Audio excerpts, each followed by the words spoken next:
It's important to consider that there may be certain safety hazards that may come up with your sugar glider. Some of these relate more significantly to the environment the sugar glider is living in. Some of them relate to the cage and setup in which they spend most of their time. And some of them relate to just environmental hazards that are part of sugar gliders living in our homes. One of the concerns with sugar gliders is that they not be set up in an environment where there's chances of them hurting themselves. They may get their toes caught in cages, they may get caught up in certain types of materials that are inappropriate to have in their environment that are used for hammocks or bedding or pouches. They may get legs and limbs caught in cages that aren't appropriately constructed and suitable for a sugar glider to live in.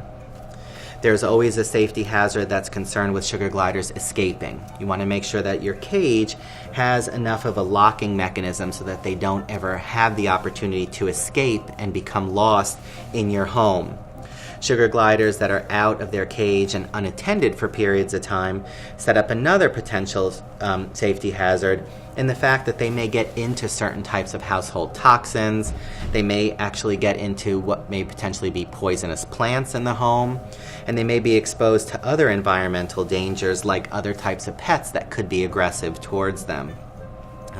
Sugar gliders have a natural desire to climb, to move around like this, and generally have a very good grip, but we certainly wouldn't want them to take a chance of falling off of somebody, getting hurt, or becoming injured through falls or through somebody's carelessness in handling them and holding them.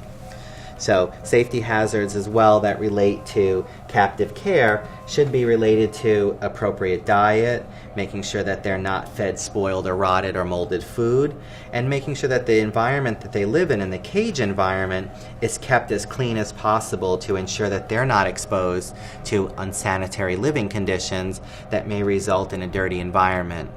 So overall, sugar glider safety hazards in many ways relate to setting up a proper cage, setting up a proper environment that they're not going to injure themselves in, not get toes or toenails or legs or limbs caught in the cage, and that there's not a chance of them getting out of their cage, out of their environment, lost in someone's home, or run the risk of any type of out of their cage environmental dangers.